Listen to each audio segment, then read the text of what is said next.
వాస్తవానికి అప్పట్లో మన ఎస్సీ ఎస్టీ బీసీ భూములు టోటల్గా 556 607 సర్వే నెంబర్లో గల మొత్తం 380 ఎకరాల భూమి.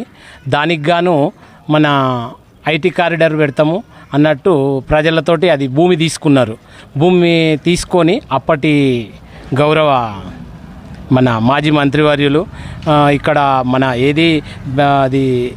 ఏది ఐటీ పార్క్ వస్తుంది, మీకు చాలా బాగా అవుతుంది, మీరు ఇది మీ ఊరు ఒక అమెరికా లాగా చూస్తారు, ఒక ఫారిన్ లాగా చూస్తారు, సగం లాగులు వేసుకొని తిరగవచ్చు అంటే ఇప్పుడు సగం లాగులు కాదు, ఉన్న లాగులను సగం చేసుకొని తిరిగే ఆలోచన వచ్చింది. ఇట్లాంటి చేసిండ్రు ఇంతకుముందు చేసిన వాళ్ళు.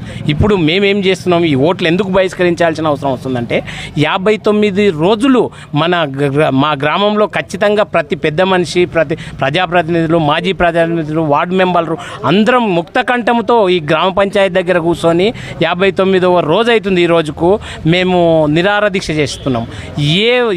ఏ రాజకీయ నాయకుడు కానీ అధికారులు కానీ ఎవరు వచ్చి మా గోడును విన్నవించుకుంటలేరు. కాబట్టి మేము ఒకరోజు కలెక్టర్తో పోయినాం.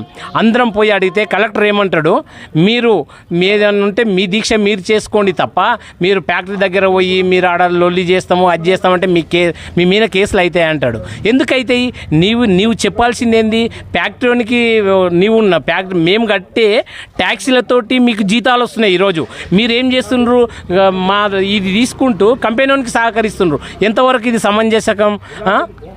కలెక్టర్ కానీ ఎస్పీలకు కానీ అలాగే మన పోలీసు వారు ఉడకంగా ఆ రోజు ఆడ నిలబడి కంపౌండ్లు కట్టిస్తున్నారు. ఇదే ప్రజల వద్దకు రావాలంటే వెనక ముందు అవుతారు. ఈరోజు పోలీసు వాళ్ళందరూ వీడికి వచ్చి ప్రజలను బలవంతం చేసి ఓటు వేపిస్తున్నావు. ఎందుకు వేపిస్తున్నావు? మళ్ళీ మేము అప్పుడు మేము కనిపించలేదా నీకు? ఈరోజే ఊరు గుర్తొచ్చిందా ఈ ఊళ్ళో ఓట్లు ఉన్నాయని?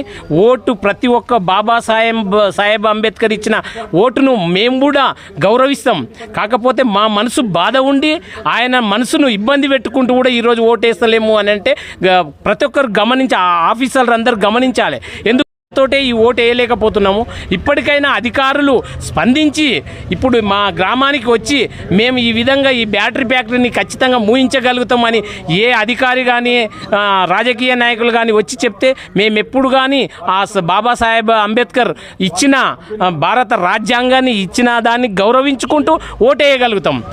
అందుకనే మీరు మా హక్కులను కాలరాస్తున్నారు.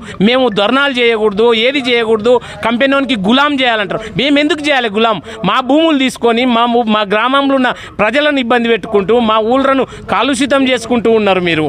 మీరు అధికారులు ఆ కంపెనీ వానికి ఎందుకు సహకరిస్తున్నారు? ఈరోజు ప్రజలకు సహకరించాలి. మీరు అదే వాళ్ళకి ఎందుకు సహకరిస్తున్నారు? ఒక కంపెనీడు బతకనికే ఇంతమంది వేల మందిని నాశనం చేస్తున్నారు. ఇవన్నీ బాధలు, మా బాధలు మీరు పట్టించుకోరు. అందుకొరకనే మేము ఈరోజు స్వచ్ఛందంగా ప్రతి ఒక్కరూ గ్రామ ప్రజలందరూ, పెద్దలు, గ్రామ ప్రజలు, మాజీ సర్పంచులు, వార్డు మెంబర్లు ప్లస్ అందరు ఎంపీటీసీలు అందరూ కలిసి మా గ్రామంలో ఉన్న వాళ్ళందరం కలిసి స్వచ్ఛందంగా మేము ఓటు బహిష్కరించడానికి ఈ అధికారులు చేసిన పాపమే మాకు కనుక ఈ ఓటును బహిష్కరిస్తున్నాం.